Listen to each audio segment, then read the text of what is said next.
The best way to describe this pink blancmange on wheels is it's a kind of miracle of the recycling culture that Cuba is so good at.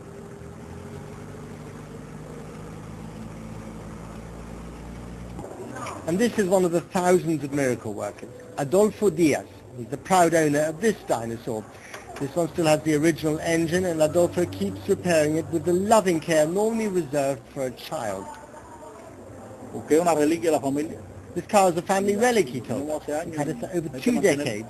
My father was the first owner, and we just need to keep fixing it. As long as we can invent solutions, we shall carry on inventing them.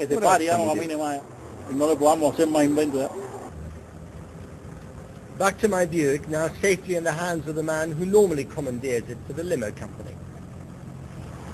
So this car is like a history of the last half century on wheels.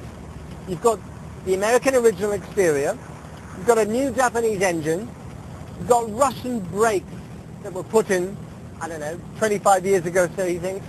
So it really is a kind of Frankenstein monster of lots of different bits of the global car market all shoved together into this rather glorious contraption. Call it the triumph of persistence over adversity, a bit like Cuba itself, some might say.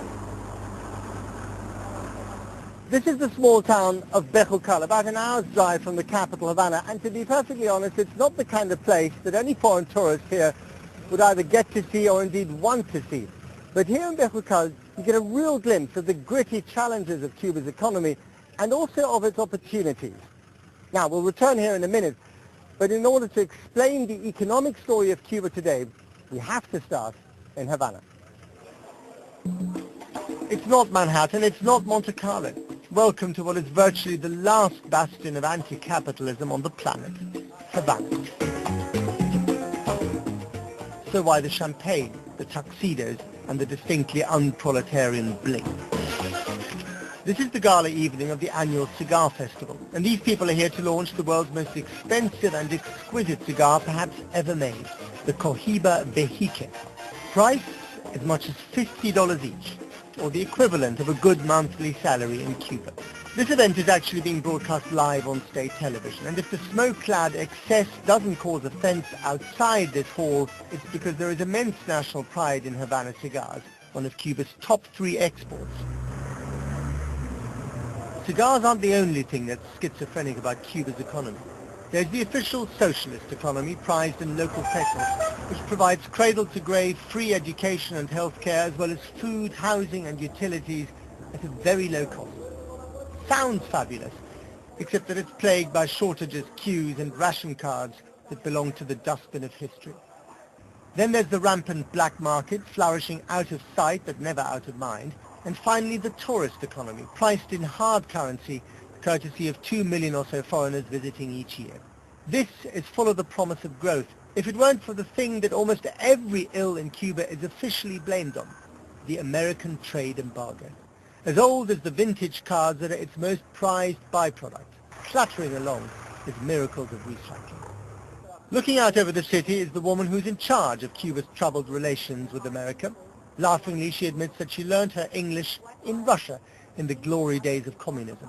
From President Obama, she says she sees a change of tone and a reduction of rhetoric, with very little action.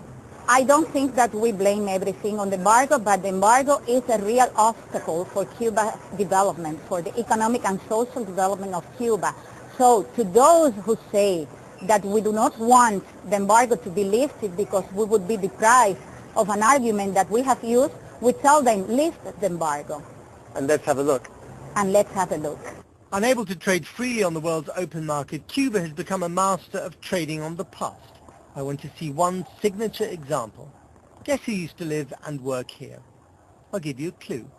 The bullfighting posters, the lion's head as paperweight and all the other stuffed animals, the typewriter, the empties left as they were half a century ago. Yes, this is the former home of Ernest Hemingway. He was Fidel Castro's favorite American, and the house is now a shrine. Did you know that Ava Gardner once swam here? Completely naked. But that's beside the point. In fact, this swimming pool is a bit like Cuba itself, full of memories, full of nostalgia, a few cracks. But where is the water? But nostalgia can't fill Cuba's stomachs, or swimming pools for that matter, and so the regime has been dabbling in the free market. This is a model farm outside Havana. They grow the kind of fruits and vegetables that most Cubans could only dream of until recently. The farmers don't actually own the land, but it is leased to them for their use, and here's the key, for their profit. The man in charge couldn't refrain from boasting. Hoy, el que sepa trabajar la tierra. He who's prepared to work the land, he told me, and gets the opportunity, can earn 4 times as much as a professional in the city. Puede ganar 4 veces más dinero que un profesional. It's a radical thought, which is why the farm has to cloak itself in revolutionary zeal, hence the freshly painted mural of Fidel Castro, and a shrine that honors both the fathers of the revolution and the farm's employees of the month. It is all thanks to this man, Raul Castro, Fidel's younger brother, who wants to turn Cuba into a mini China, open economy, closed politics. So these are the green shoots of a fledgling free market economy in Cuba, all of course couched in the rhetoric of the revolution with murals to match. But this is only a very small part of the overall economic landscape. Off to the town of Bejucal, where streets are paved with mud and young children steal onions, not for sport but for necessity. Any doubts about how tough life in Cuba can be, just visit this grocery shop. There's no bread, the sign says. In fact, there's precious little of anything. But there is music.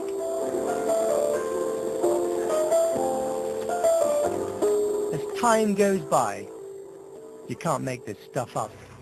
When it finally arrives, the delivery van is drawn by horses.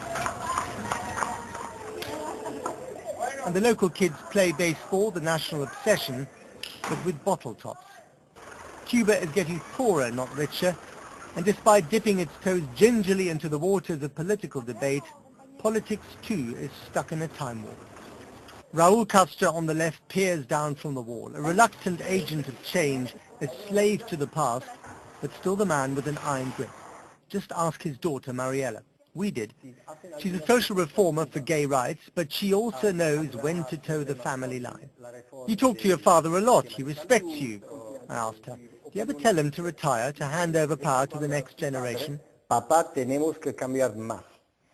Mira, la responsabilidad de mi papá es tan compleja. Listen, my father's responsibilities are complex. That wouldn't be right for me to do. All reform must be channeled within the framework of socialism, and my father's generation is the best guarantee to avoid chaos. On the Malecon, Havana's seaside promenade, the pace of life and politics moves like molasses. Would it not be a miracle if Castro's communism and Cuba's rigid social order can survive if and when this place finally opens up? But then it's a bit of a miracle that we're still asking the same old questions.